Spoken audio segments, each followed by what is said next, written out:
Hello, thank you for checking out this video and for tuning into this episode of Airsoft Cloner, where we take a look at some of the most epic firearms setups seen in movies, TV shows, video games, military history and pop culture, and break down in nerdy detail exactly what makes them unique and interesting, and how to put together an accurate Airsoft replica covering multiple options across different budget tiers. In this episode, we're going to look through the Neptune Spear HK416, aka the rifle that killed Bin Laden.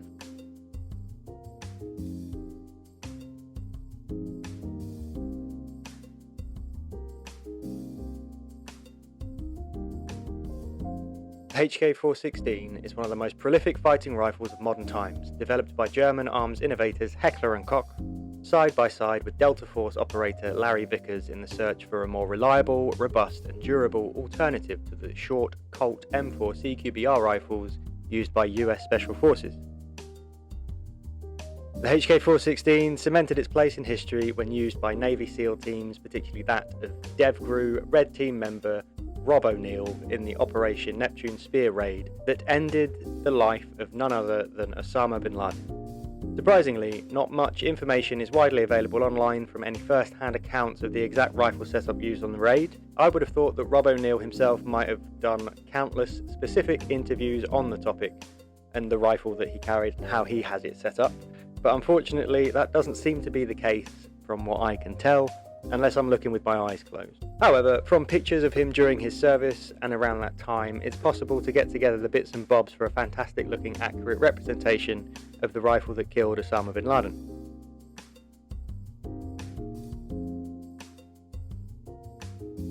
So much like the M4 and the AK-47, the HK416 is also somewhat overrepresented in the airsoft world. Replicas are readily available from several manufacturers to suit all budgets. So for this one, we're going to look at some pretty extensive options, ranging from a wall hanger to a budget skirmishable rifle, a low mid-tier option, a high mid-tier option, and a tier 1 baller build. Firstly though, let's break down what's actually on Rob's rifle and how it's set up. The base weapon is a HK416 in black with a 10.4 inch barrel and quad rail. In my opinion, the peak combination. Starting at the muzzle, there aren't any photos easily searchable of Rob where he's using anything other than a birdcage flash hider. However, it would be safe to assume that for indoor raids he would likely be using a suppressor, and the one most notably associated with the Special Forces at this time would have likely been the Knight's Armament NT4, which also quick attaches to a birdcage flash hider, so it kind of makes sense. The quad rail is kitted out with a folding front sight and a tan PEC-15 laser device up top, a surefire light on the right hand side and the pressure switch for it wired over to the left, and then a vertical broom handle style front grip on the bottom. The receiver sports an EOTech 551 holographic sight. The rear sights are hard to make out what they are, but they're likely the older HK diopter drum sight. The pistol grip is likely to be the older version with the more extreme grip angle, which is my personal favourite. And the stock appears to be an older style crane stock with the wide surface area for a cheek rest. Taped to it is what looks like a pouch that was commonly used by Special Forces operators to hold a GPS device. Indeed, this is a beast of a setup. It may not be as high speed by today's more modern standards, but definitely an era-defining Special Forces weapon of choice, embedded in history with the CAR-15s and XM177s of the 90s and Vietnam-era Special Forces operators. Okay, so let's take a look at our spectrum of options for airsoft replicas of the gun setup that killed Bin Laden. Disclaimer, these are not taking into account internal upgrades for performance. As all airsofters are aware, you can spend a limitless amount of money fine-tuning and tweaking a replica's internal parts to boost performance. The purpose of this video is to get it as accurate to the depicted rifle used in the raid by the Navy SEAL DevGru operators. It's purely aesthetically based. The more we spend, the less we want to sacrifice in terms of how it looks compared to the real deal. However, in general, like with everything else, the more you spend, the better the starting off performance should be. I'm going to be pulling stuff mostly from UK and Asia retailers. So if you are not based in the UK, you should be able to find parallels in the country retailers for where you reside. I am going to be using Patrol Base as a place I pull a lot of these options from. They haven't sponsored this video or anything. Their website is just really good and has a 416 section with a great selection that I can order by sending price, which makes this a hell of a lot easier. Cheers to Patrol Base. Okay, so the wall hanger tier. Starting off with our budget build, the wall hanger. Maybe as a backup, it's alright. Maybe just for CQB, or maybe just for your kids to run around the garden with, in terms of actually being used. This is mostly just to look the part and hang on the wall. Options for this wise, I think the best one I've seen is the Umarex 416 low power AEG. This will come to your door for less than 100 quid. If you catch it in a sale, it's been as low as 75, which isn't bad for a correctly oriented 416 replica for the time period. Short, quad rail, and licensed by HK with official trademark, albeit slightly weird looking ones. The stock would need to be swapped out for an older crane type, but it's not the end of the world if you don't. They are plentiful and cheap regardless. Patrol Base do the Spectre Arms crane stock for £16, so if you're buying the rifle from them, you may as well get that stock too.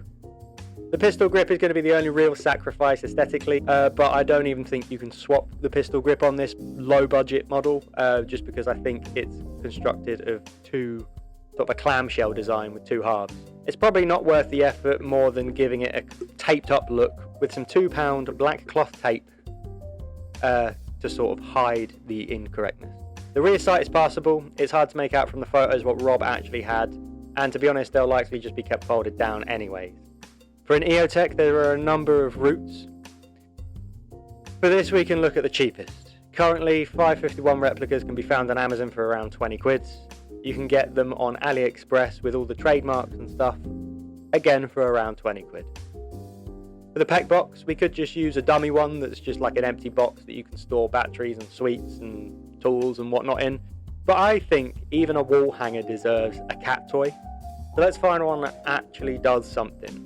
Again, AliExpress have these for between 20 and 30 quid. They have a little laser pointer in them and a flashlight on them. You can get a mini scout light for 15 quid-ish, again on AliExpress. However, likewise, you could get away with just displaying it the other side and not having the light if you wanted to save that money. The PEC box kind of has a light in it anyway, so for the sake of having a light, you don't need another separate one. It would just look more accurate if you did. But again, you can just flip it round and pretend it is there, I guess.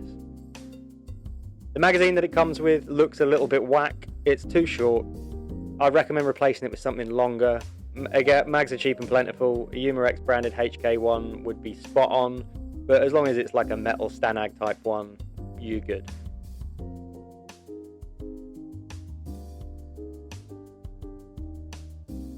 The Big Dragon Vert Grip is a cheap, good go-to front grip for the look of that sort of CAC/HK broom handle grip look.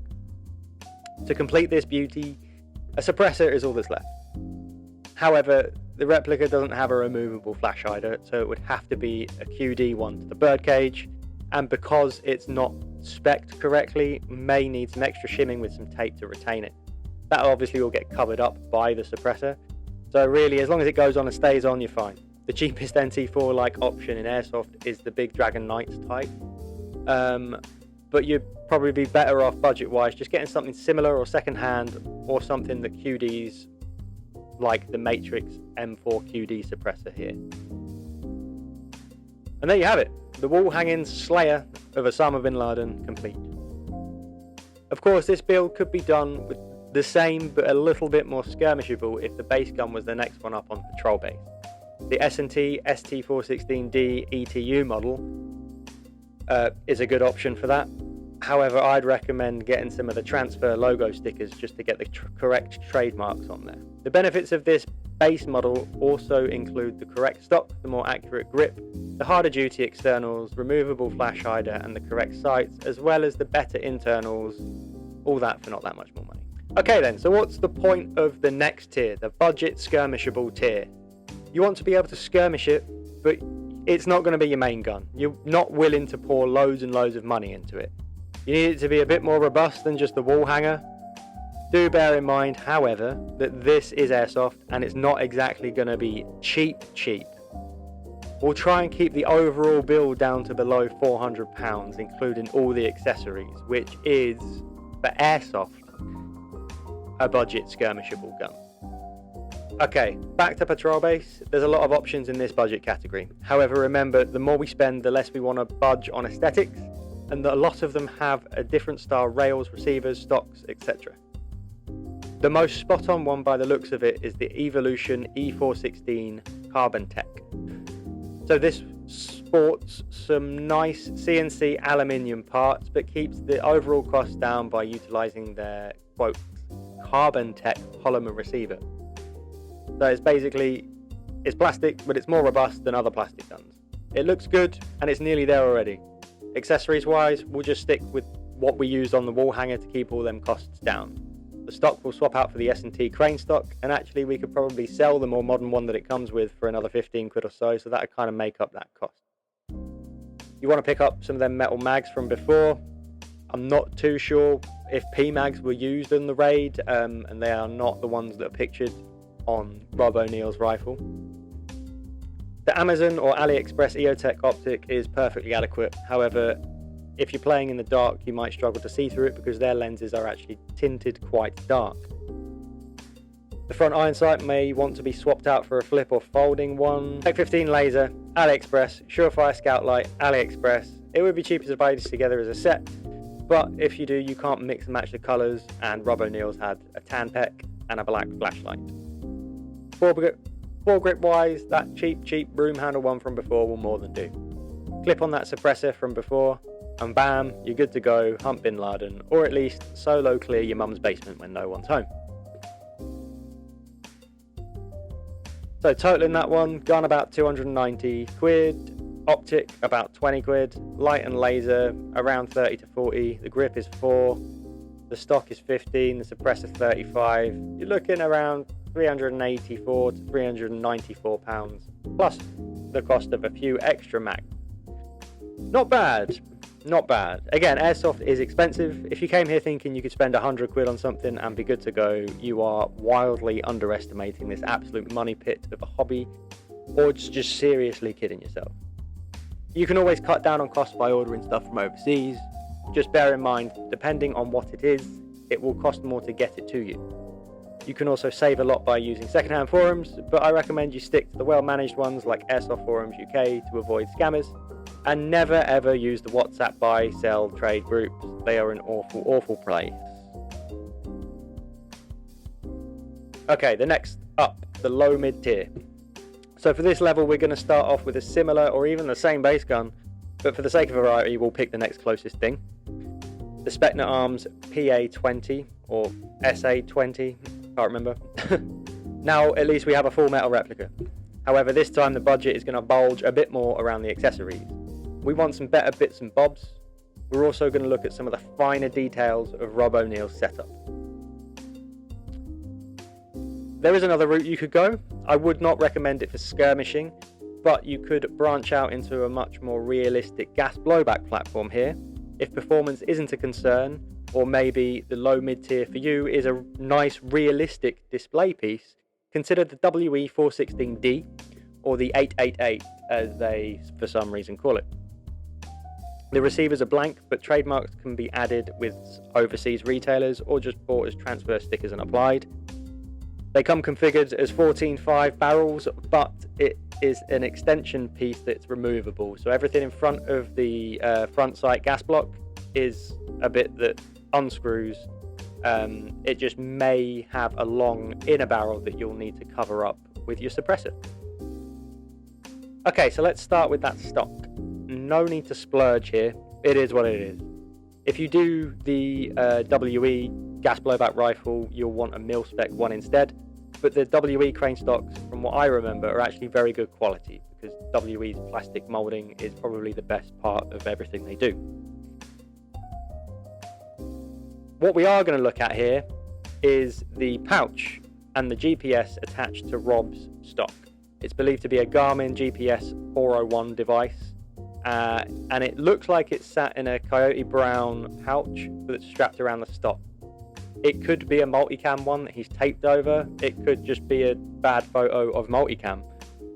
Unsure. The actual pouch is likely an Eagle Industries one, but AliExpress have cheap copies and could be found by searching tactical Molly wrist bag. The one you want has the clear window for the 401 or 601 GPS. And on AliExpress it is in multicam.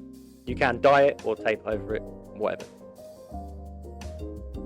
In place of an actual GPS, it could hold tools, sweeps, batteries, or other spare parts. We're going to get that pistol grip right here. They're not expensive, and they are worth the effort at this budget level. Element Airsoft do them, or Tokyo Marui if you can find them, and they're cheap. The WE 416s actually already come with one that's correct, which is nice. EO Tech. Here's where we start to feel a little lighter in the wallet, and that cheapo one from before will start to look more out of place the better we get the rifle looking. So let's have a little look. We want a clearer sight picture, we want a better finish, and ideally some nice EOTech trademark. Brands like Sotac, Holy Warrior or Hurricane tick all these boxes. Sometimes they're hard to find a 551 just because the 558 and the EXPS models are more popular nowadays. But the right one can be found if you look around. You'll probably want to get a few protectors for it too. The light and laser combo used in the previous build budget will do. You could spruce for an Airsoft branded one from Wasden or Sotac with infrared capabilities, usually found still on AliExpress. The foregrip could be a bit more bougie here as well. Short of finding an actual CAC one, surplus HK broom handle Picatinny grips can sometimes be found in the UK from places like DMB Militaria, or a variety of real ones at different price points can be found on Brownell's website. There's not much point in reaching for a more premium suppressor at this point. The 35 quid one, as mentioned earlier, will do. Maybe a tracer unit inside it would be a nice addition though. So the gun, 300 quid, stock 15, GPS pouch 12, pistol grip 10, EOTech around 70 accounting for postage and protectors, laser about 60, light about 15, grip 30, 35 for the suppressor, and then whatever more magazines cost, you may already have some. Getting up to around 550 quid, plus another 50 at least if you go for the gas blowback, and that's before the cost of their magazines. And this is just the low mid tier. Remember though, all of the accessories can be used on your other builds, and you may even already have some of them.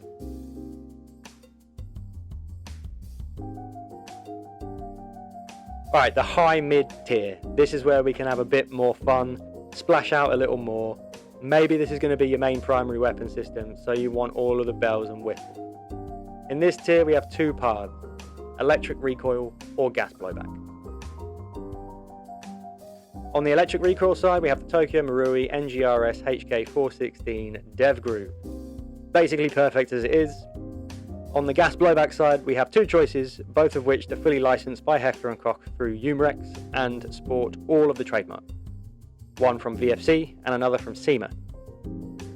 There's another gas blowback platform from Guns Modified that uses the Tokyo Marui MWS system. However, this is of the 416A5 and would require you to replace too many parts for me to be able to consider it for this tier.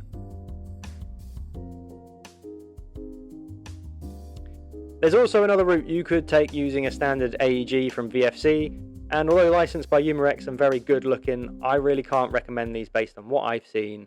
They require a fair bit of work to get skirmishable and do have a tendency to destroy themselves from the inside.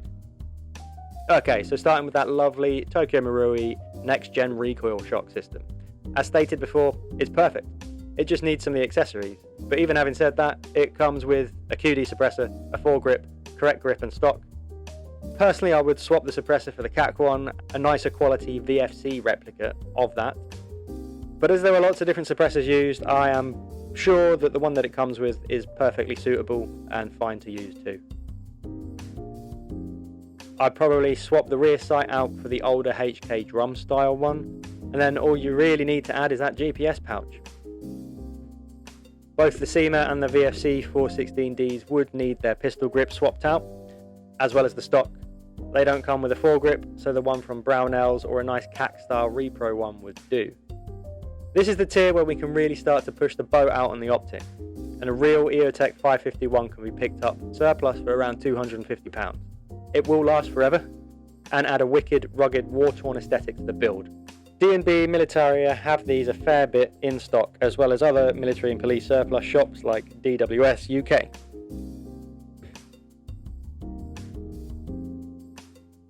Our light too could carry a heftier price tag. Good copy M600 lights can be got for around 30 quid. However, real used ones can be found for around 150. The PEC at this price point is still likely to be the Wasden IR capable Repro we used on the low mid-tier build, but now everything else is sort of brought up to match it, if not be a higher standard. The gas blowback rifles can be found for around £450 including postage if you order from Asia. If you order from the UK, they will be a bit more expensive. The NGRS can be found for £550. The stock pouch for £12, the optic £250, the laser £50, the light £150, the grip £24, the suppressor £75. Plus the stock and the pistol grip if you went for the gas blowback. So you're looking at around £1,000 depending on the route you go for. That's some serious coin for a toy gun. It's not quite a tier 1 baller build. The tier 1 baller build. This is where it gets silly. Money is no object. This replica will be 1-to-1, great on display and for airsoft skirmishing, no expenses spared. Again, we have two routes depending on your preference, gas or electric. This time the electric route is built on a DAS GBLS platform. The gas blowback option is a very, very premium kit for the Marui MWS system. Starting off with the GBLS system. The GBLS Dynamic Action System blends the best of the Systema PTW AEG platform and a gas blowback platform. It's basically an electric powered gearbox that instead of pulling back a piston, pulls back a bolt carrier. The bolt carrier travels into the buffer tube under spring tension from a recoil spring and buffer, just like a gas blowback rifle and a real rifle. They are built extremely robustly, just like the Systemas, and are the perfect blend of gas blowback and electric gun in terms of operation and mechanical feel. They are very, very premium. The high price tag also comes with a very good warranty. They're a UK-based company from what I can tell, and if you do have any issues within your warranty period, you can send it back to them and they will fix it for free. Let's look at their 416. The gun as it comes is already perfect. It's got the right grip, the right stock. It does not include any iron sights, but on our baller build we're going to grab some real ones anyways. The gun itself is $2,000. The gas blowback kit option that we've got from HAO is a bit more complicated and requires a bit more DIY. Some of the internal bits need to be further sourced as this is sold as a kit. The kit is £950. A trigger pack will cost you around £150, an inner barrel around £45, a hop unit and rubber around £65, a bolt carrier and nozzle around £80, the buffer and spring around £40, coming in with one magazine at about $13.70. It also doesn't come with a stock or the correct grip, so real ones can be sourced. A real crane stock from Brownells and a real HK grip from surplus stores. The GPS pouch on the stock is going to need to be the real deal from Eagle Industries on this tier build. It's also going to contain a GPS, the military spec Garmin 401. Iron sights, let's not mess about, let's find a real steel HK drum diopter sight set. A flip-up front sight would be preferable, but these are otherwise fine at around 95 quid. The main event is the EOTech again. Like on the previous build, we'll get a surplus one as they're no longer manufactured. However, this time we're going to go for a 351 in better condition than the one on the previous tier build. Our laser will be IR capable. It will be more robust and a better copy of the PEC-15 unit from Somo Gear. These cost around £250. The light that we're going to use will be one of the used Surefire M600s for the best price we can find one for, usually around £150. We'll use a real HK surplus vertical grip from D&B Militaria, and we'll go for the more premium VFC CAC NT4 suppressor replica. Probably the nicest one available in Airsoft, and it will suit this build perfectly. So there we have it. The rifle that killed Osama bin Laden, clonable in Airsoft, and some perfect options for any budget. If you like this video and you want to see more like it, make sure you subscribe to the channel and hit the notification bell so you get notified anytime I upload a new video. Leave me a comment, let me know what firearms you'd like to see covered in future videos. Let me know if you'd do anything differently, or if you have already built one of these replicas yourself. See the links in the pinned comment and the description for my Buy Me a Coffee page and to my merch store, where you can support the channel further if you wish to do so. Thanks again so much for checking out this video, and I'll see you in the next one. Cheers.